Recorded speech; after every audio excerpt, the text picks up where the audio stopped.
I've been dealing with a lot of little white lies again with my son. And Kay, I wanted to ask you, been meaning to ask you for a couple of weeks, like how's the lying been on your end for your son?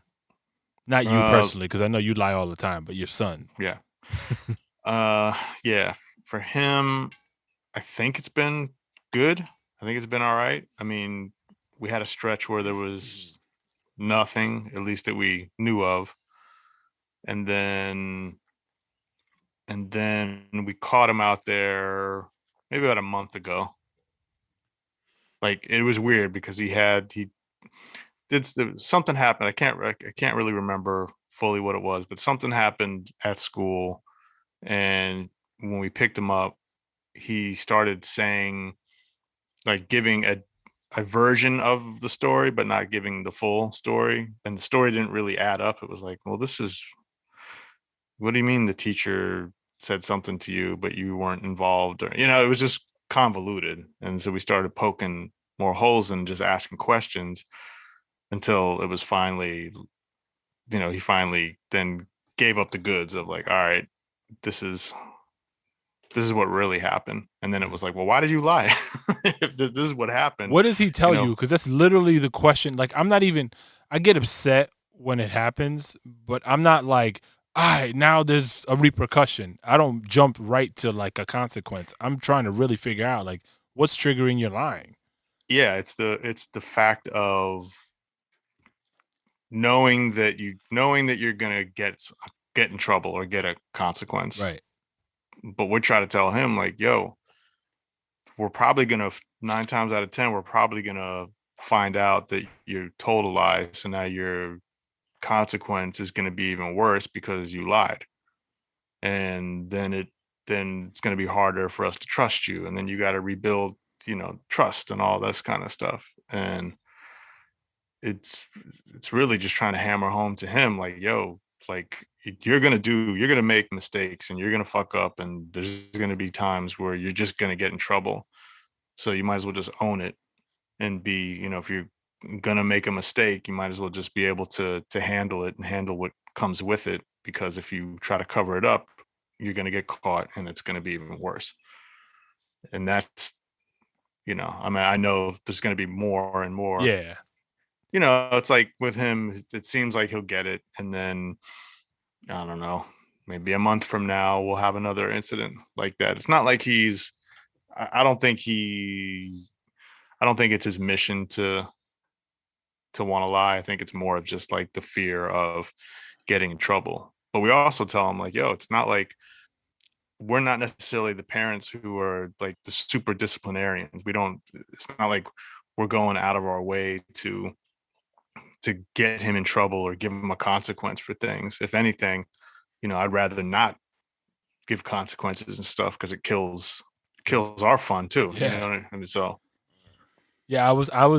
I didn't say we're gonna cancel the vacation, but I kind of alluded to like, yeah, yo, you want to ruin a vacation for your siblings? Because now if we yank this shit, everybody's catching it. It's not just you. right. And he looked at his older sister. Yo, she gave him the death stare. She was like, "Yo, if I don't go to Florida this summer, bro, I'm gonna like that kind of face." And So she, what's his excuse for the lies that he's it's the doing? same. It's the same Same. story. Like Yeah. he's like, I'm afraid, and I'm like, yo, let's think. And I break down. Like in this case, like he came home from school, and he had marker marks on the back of his shirt, 3 of them, right? And Okay. so almost like the Zorro Z, like that's how I Yeah. looked. And I'm like, all right. The first when I peeped it, I was like, let me not say nothing. Let me look at it, make sure, like, because it could be an accident. They're in a classroom. There's those dry erase markers. Everybody gets to use them. Whatever. So finally, I just like I go, yo. So tell me about these marker marks on the back of your shirt. Yo, this kid, he should be in Hollywood. The way he like grabbed his shirt, tried to rotate it around, like to see what marks. What are you talking about? Yeah. And then I'm like, yo, dog, I was you before you, right? And he looks at me. He's like, well, what happened? And I'm like, so now you knew it was there. And then we get it, and so then I'm starting to get hot. I'm like, yo, stop trying to play me like a sucker, bro. Like I'm not him. And whatever, we get into it, and then finally he's like, yeah, no, this kid, he I found out he did that, and I approached him, and he said it was an accident. I was like, yo, he did it 3 times, and it was an accident. And now I'm worried. Now I'm like, yo, are you getting bullied in school? Like, what's going on? And he reassured me. He's like, nah, yeah, that's not happening. I'm like, do you even know what the fuck that means? Like, can you explain to me what bullying feels like? And he's like, he went through it, and I was like, okay. So finally, we get to like the conversation about why are you doing this? Like, what is triggering you to pick lying over just telling me the truth? And he goes, because I think I'm gonna get in trouble. And I'm like, yo, bro, you just went through 2 months of incarceration, as close as you can come to that, in my house, and you didn't think that was bad enough, all because of you lying. And I told him every time, I'm like, yo, all we're gonna do is have a conversation. I'm not promising you not getting in trouble, but it's not gonna be anywhere as severe as what would happen, like Exhibit A, 2 months in solitary confinement in this house.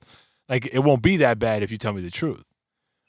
Whatever. And it's still like, to this moment, I'm still not.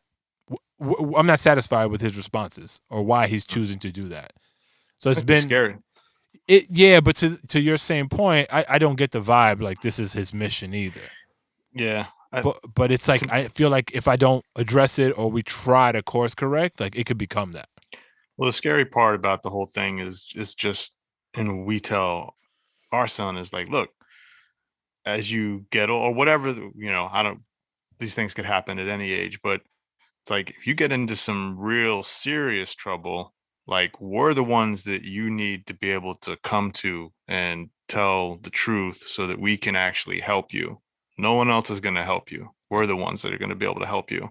So get rid of all the fear of getting in trouble from mom and dad. Like, we're the ones, it's our job to help you. So you got to be able to trust that you can tell us what's going on. Yeah, and we got to believe you. You got to condition us to believe you, because if you keep conditioning us not to, when that moment comes, God forbid we choose the path of not believing you and you really need us, like, it's going to be a problem.